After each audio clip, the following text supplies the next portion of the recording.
Welcome to the podcast, Your Future in Sales and Marketing, the podcast that helps you make great career decisions. My name is Mike Dixon, and I'm a professional sales and marketing recruiter. I love what I do, but my biggest frustration is seeing too many people not realizing their career potential. In this podcast, I'll introduce you to my network, an amazing group of business leaders from the biggest tier 1 organizations through to some super fast growth SMEs. They'll share their career journeys and give unique advice and insights on managing your career and leading a function and a business. Join me, Mike Dixon of AXR Recruitment and Search, to help guide your future in sales and marketing. Well, welcome to Your Future in Sales and Marketing with me, Mike Dixon, Director of Sales and Marketing for AXR Recruitment and Search. This pod, I'm joined by two of my friends and colleagues. I have with me Amelia Kettle, who is a lead consultant in marketing recruitment. Amelia, how are you? Very well, thank you. A bit nervous, but I'm okay. Excellent. Amelia's first time on the pod, and I guess veteran Andrew Cannock, who's our lead recruiter in sales and category. Andrew, how are you? Very well, thank you. And it's a relative term, I think, veteran, but not my first rodeo at this point. No, but you're fourth or fifth maybe, but definitely Amelia's first. So we'll be gentle. Last year, one of the most popular pods we did was when we reviewed the year and thought about what's going to happen in 2023 in terms of the job market, the economy, what roles are going to be in demand, salaries changing. We got loads and loads of downloads, and we kind of contextualized that with what went on the previous year in 2022. So we thought we'd do it again. Andrew, you and I did it last year. We brought in Amelia to give the marketing perspective this year. So without further ado, we'll get into it. Now, we approached it from several perspectives. We started macro, which we say to candidates we interview them, always start as high up as you can. Think about the kind of world around you before you dive into the reality, because it's the world around you that influences the things that happen at salary level, at role level. So at a macro level, now we did some review on this. What did we talk about last year? We talked about learning to cope with global adversity. Andrew, remind me, what else did we talk about there? It was similar sorts of things to what we're going to cover this time. So it was, when we recorded this last episode, the war in Ukraine was a big topic of conversation. We talked about the pressure that was putting on supply chains globally, but we talked about Australia's resilience to that, which is a little bit to do with geographic location and a little bit to do with the term you use, Mike, the resilience muscle that we've got. I think we do quite well. Part of that is isolation, I think, a little bit from the big things that are going on, but we're still impacted, right? So, so this year we're in the middle of crisis in the Middle East. We've got issues with supply chain in the Red Sea. I know, Andrew, you're an expert on that one. With the Houthis and piracy, it's incredible. Piracy, not as sexy as we once thought. It's not Johnny Depp. This is real. Yeah. Has a big impact in ships underground the Cape of Good Hope. That's the one. Anyway, that's the one. Tip of South Africa. Geography's not our strong suit. Yeah, exactly. Recruiters. These are happening, but. And there's also, I look at this year to come. I mean, it's a year of elections. I'm a big politics fan. I follow politics podcasts, and we've got a UK election. We've got the US election. Oh my goodness me, if I had hair, I'd pull it out as to what's going to happen there. Half of Europe is going through elections. We don't have it. Again, we're kind of loving along quite stably going, yeah, we're all right here, but it will impact us. So I think there's lots of big things happening. Yeah. Albeit we've got cost of living crisis again, where we're not being hit as hard as other countries. So the phrase I think Amelia used was cautious optimism. Cautious optimism, yes. Yeah, yeah. So I think that's probably the kind of the cycle we're going to kind of go through, and the platform we're speaking from. So all this maelstrom of activity going on around us, yeah, we're just cautiously optimistic Aussies. And I think that's what we're hearing from a lot of clients is definitely that cautious optimism piece. And part of it, I think, is a history that this country's got of riding out these sort of global issues. Interest rates pretty high at the moment, but expected to start softening a bit in the later parts of the year. Albo's tax cuts means that people have a bit more money to spend towards the back half of the year as well. So I think FMCG businesses are quite amazing because they will find a way to grow, or at least try to grow through almost anything. And so I think at the moment, a lot of our clients are saying, yeah, there's definitely reason to be cautious. And, they're not getting too crazy with their forecasts, but they're feeling pretty optimistic about what they can do. I think we're starting to see that flow through to recruitment as well. Yeah. We'll jump into what that means in terms of roles. I think there's been the briefs that we take are evolving, and it's interesting to see how they evolve with what FMCG companies want to try and do. We work in out of FMCG too, but it is a large part of our world. What do we think's happening in terms of employment trends then? And I'll remind you what we talked about last year. So last year we talked about immigration will increase. Was our prediction, probably not just our prediction. I think that was probably a government policy. But so immigration was going to increase, but demand for talent will outpace that. So employment remained, I think they say below 4% is full employment, and it was kicking. It's the whole year, I think, was around about 3.7. I think we're still about that level just now. So we're still in full employment despite immigration increasing. So you kind of got this interesting balance of, more people coming into the country to drive economic demand, yet, there's the jobs are kind of being created at a pace that's coping with that quite comfortably. So it's a really interesting kind of balance we're living in it. Yeah. And I wonder whether there's room even to increase immigration again. The only probably issue is where people actually feel it most is at schools and have we got capacity, healthcare system under pressure, roads and infrastructure. Biggest topic in most Australians' life is housing and can you afford to rent, can you afford to buy and all this kind of stuff, which is very real. Yeah, absolutely. And in terms of the labour market, to your point, I think when we recorded this episode last year, we were coming off the back end of this crazy hot candidate-driven market. There were way more candidates than there were jobs. Or sorry, I should say more jobs than there were candidates. And so candidates were kind of spoiled for choice, and they were able to command higher salaries. They were able to really take their pick. It's still very much a candidate-driven market. I think it's still in the candidate's favour, but it's definitely come away a little bit. So candidates are now facing a little bit more stiff competition for roles, but overall it's still pretty much in their favour. Yeah. One of the things that we, on the back of last year and really kind of interested in what we have to say in the marketplace was we created a blog, which was How's the Market? So we've run that for about 5 or 6 months now, effectively answering the question we get asked the most, which is, how's the market? Rather than actually giving a long spiel every time, we can actually point to our blog to say, look, just read the blog. That's that tells you how the market is. But within that, we've got a bit of fun. We put a barometer, which is effectively saying, hey, what's confidence like in terms of jobs versus candidates? And it's definitely softened a little bit. I noticed from when we produced it in, I think it was probably May or June, the first time through to just produce February's. And it's definitely a slight softening to your point, Andrew. Yeah. And we'll go into that in terms of sales and marketing and get a deep dive in a moment, guys, on roles and demand and so forth. But closing off on employment trends, I noticed as well last year, we talked about flexibility will remain post-COVID, but the trend will be to go into the office more days. I think we probably got that one right. Was that a decent prediction?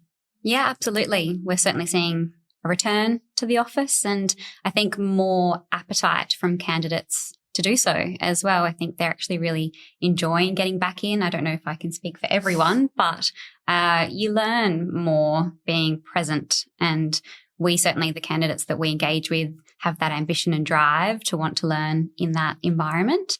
But I think there's a bit of a wavering as well. Some businesses are still allowing flexibility. It's still changing. It's ever evolving. We're still coping with the need to be adaptable and flexible.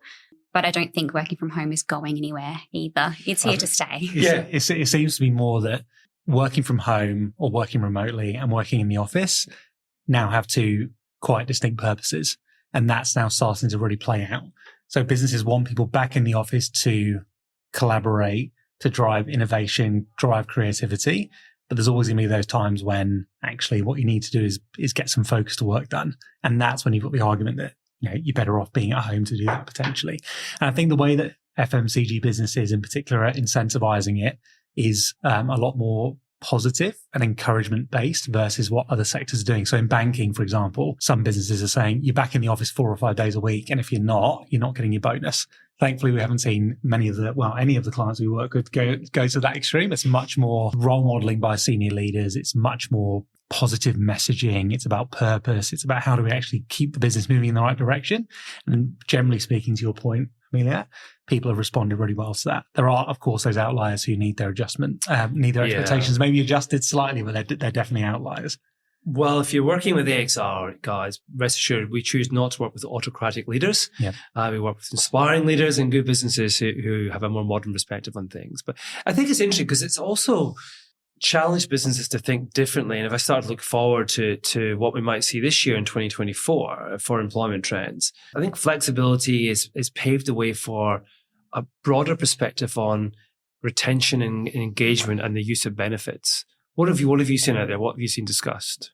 Yeah, I think we're seeing businesses be more creative with how they incentivize and think about what the work week looks like. We're seeing some businesses move to a 4-day work week or a 9-day fortnight, and considering other aspects of what actually goes into creating value for candidates. So whether that's development opportunities, it's health and wellness, there's so many other ways that you can actually create value and support your staff. I was speaking to a candidate this week who said they were offered a new role internally, but the company didn't have budget to pay them much more. So they negotiated another week's holiday. And it's like, well, why not? In fact, I had real value to that person and it made sense. It was about, okay, well, let's retain and reward you in a different way. And I just think it's opened up the conversation. Yeah. So I think if you're going into conversations this year, whether it's about transitioning outside your organization or internally within your organization, think more broadly than just, the financial reward, because the business has evolved its thinking too. And it's probably going to entertain a broader conversation than you might have had 3 years ago. Yeah. Or even last year, probably. I think the development piece is massive as well. It's a non-negotiable now as a business. If you want to retain your staff, particularly the really good ones, you've got to be offering them growth and development opportunities. I think it's the number one reason that people decide to leave a role or leave a business is they have nowhere to go. They don't feel like they're growing and developing. Contrary to popular belief, it's often not salary driven. I think with cost of living and mortgages being more expensive, people don't want to go backwards, and everyone always likes to get a pay increase if they can. But number one thing people say to me is, I want to keep growing and developing and I can't do that here. And that's why they're looking externally. Yeah.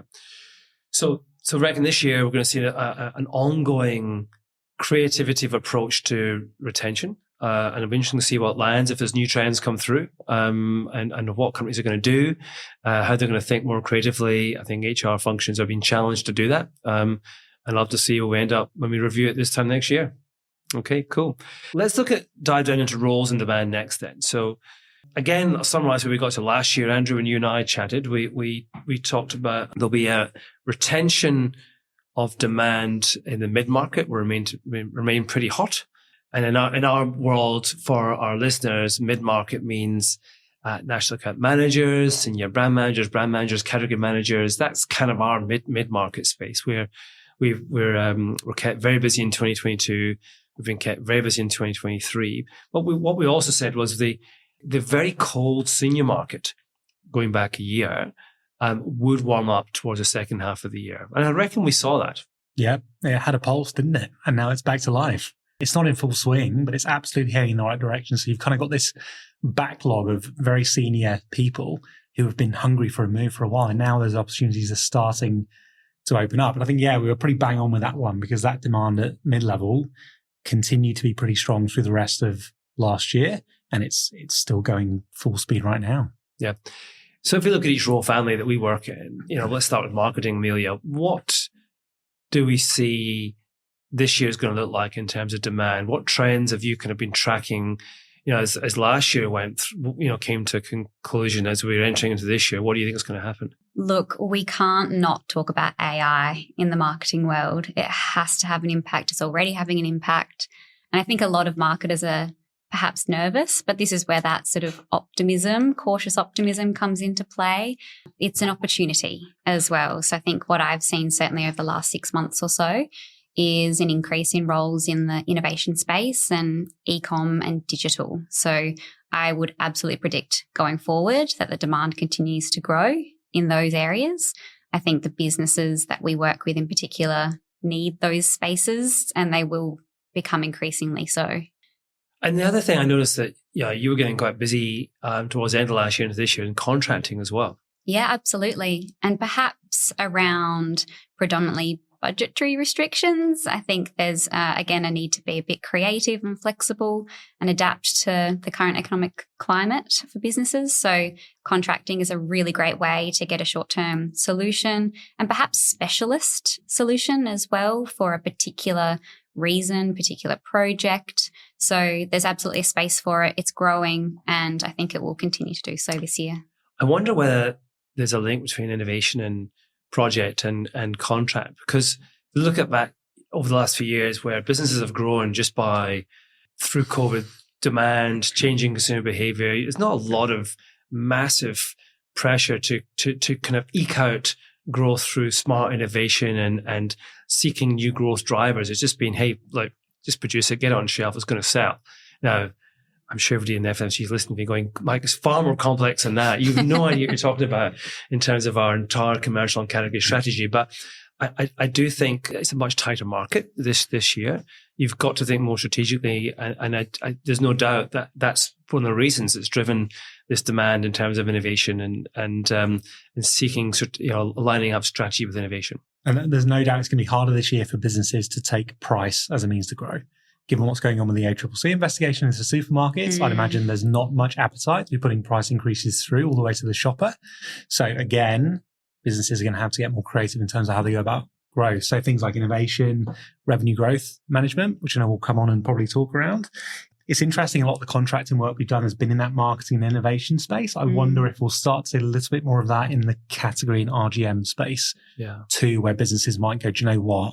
We could do with upskilling ourselves pretty quickly in this area. Do we need a full-time resource, or can we actually bring someone in for a period of time who can help get us to that level? Yeah, well, let's talk about category and sales and asking you the same question, Andrew. So you hinted there to revenue growth management. What else is happening in category? Category is, as ever, evolving, changing, looks different from business to business. There's no doubt it's an increasingly important function within businesses. It just plays slightly different roles depending on where you go. So in some businesses, it's still very much a true category function. It's all about understanding where's category growth going to come from and how do we set ourselves up as a business to go after it. And then in other businesses, it's evolving into this almost commercial planning sort of function where actually they're building the plans, which the sales team then go and execute. So NAMs are having to become just master negotiators and stakeholder managers because they're not the ones building the plan. They're actually just great executors. The common denominator is, though, regardless of what type of category function you've got, there's that continuing split between category development management and category strategy. So you can't be expecting the same person or group of people to be doing both across both time horizons. It's been a real shift last year, thinking about a lot of the briefs we've worked on, rather than just this fix-it-all category manager. Yeah. It's actually, what do you want? Is it strategy for this role, or is it development and execution? What do you want? And companies are much clearer on that, which I find super interesting actually. And it does create more career pathways too. No matter where you're coming from, you can step in a category and do different things and stay there or step back out to your function, wherever that comes from. So I love that kind of development. What about revenue growth management? Where does that go? That's going to be a really exciting one this year, I think. So it's an increasingly important function. There's some businesses who have been on this train for a while. There's others who are arguably just realizing that they need to be. Revenue growth management is probably one of the quickest levers that a business can pull to realize value. Because when they look across their total price pack architecture, unless you're actively focusing on revenue growth management, you will be leaving value opportunities on the table. Now, how you go about that, there's several different ways to do it. There's revenue growth management functions that are embedded within the category team. They can be a bolt-on to category roles. They can be a function that sits within commercial finance.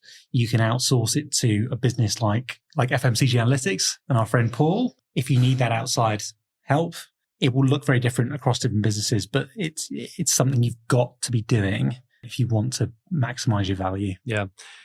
Before you all jump online and look at FMCG analytics and phone our good friend Paul Bull, I don't think he wants to get calls to actually do someone's RGM, but it's a partnership we've created actually, because we do see this as a demand area. The FMCG analytics business under Paul and Paul Bull and Matt Freebury have got a fantastic proposition, great products.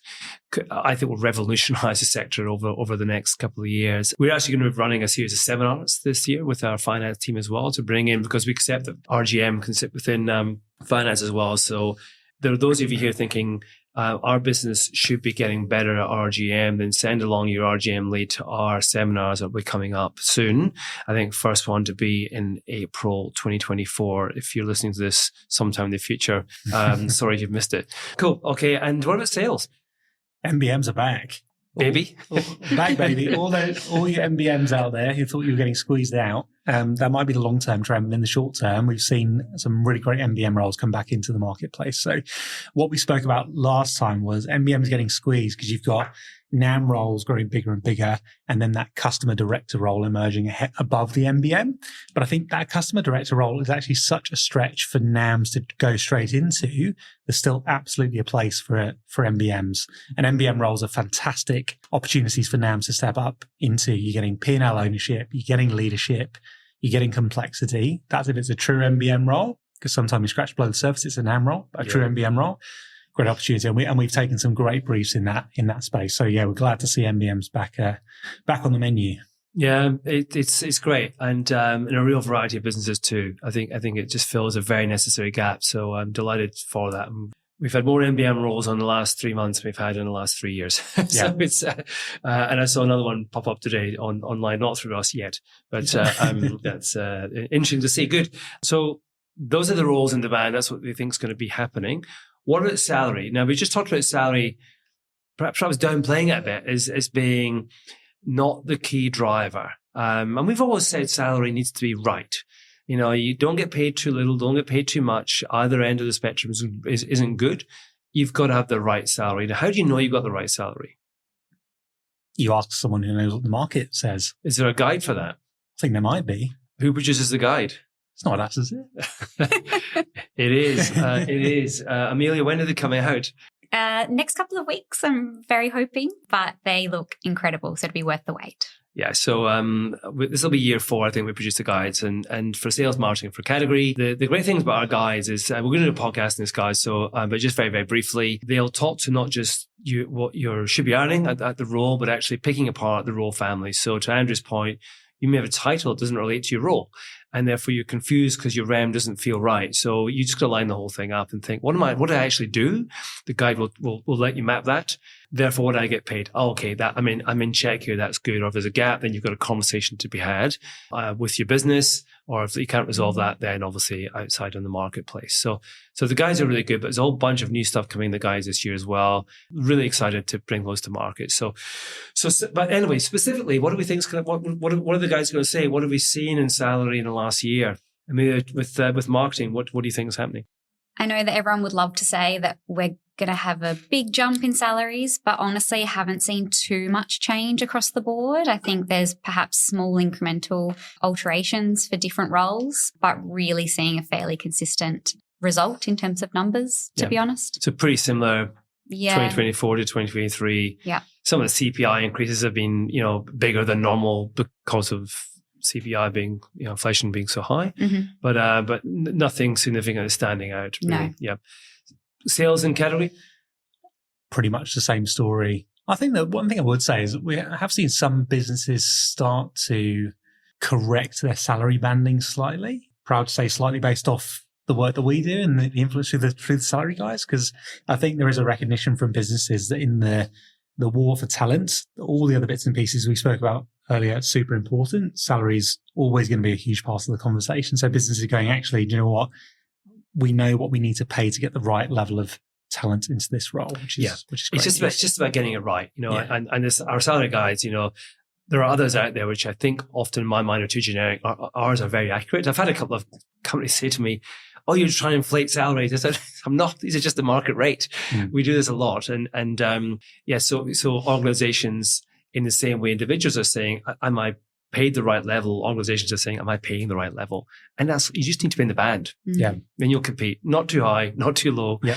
We just want people to be kind of paid fairly. So good. So nothing significant can be happening in salaries, apart from the great content we're going to give to you in the salary guides, which we're a bit more enriched for this year. If we then start to think about getting ready for transition, if you're listening to this pod, is it about just being connected in the right way, looking at Seek, seeing what's out there? How do you kind of get yourself in the right space to make the right move at the right time? What would would your views be to that? I think take control of your career. You're in the driver's seat, as one of our recent podcast guests said, and get ahead of the game. And by doing that, I think, number one, reach out to a recruiter is obviously, I think, the best thing that you can do. But it's also about knowing perhaps what the pathway forward looks like. And if you don't, then chat to your network, reach out to a mentor, seek out some coaching, or again, reach out to a recruiter such as us, and we can provide advice on what the options might be. I think that's a really good advice. I understand your journey. A lot of people get very focused on the immediacy of the role in front of them, and it really limits your thinking. So we create this podcast with that exactly in mind, to say, hey, the way to maximize your career is probably not the way you think it is. There are many pathways to get to natural evolution of your role, whether it's leading a function, a business, being a specialist, whatever it is. And, 80 podcasts later, another 20 or 30 to come this year, that we'll continue to put that message out there and to inspire people who are listening to this pod about their career options and career choices. So think more broadly, think about your journey, and equip yourself that knowledge. And if your immediate network can't give you that, then honestly, just jump on this podcast and binge it, and you will get a lot out of it. But, Andrew, what's your perspective about getting ready for a move? Is it sort of thing, should you be always ready? I think you've always got to be ready, because it's not, things aren't going to align perfectly. Sometimes they do. More often than not, they don't. So I think, broadly speaking, similar to what Amelia said, it is about taking control, thinking about what you want and what you can get out of your career. So if you're lucky enough to be in a position where you can pursue a career rather than just need to have a job, your career can offer you so much more than money and title right here, right now.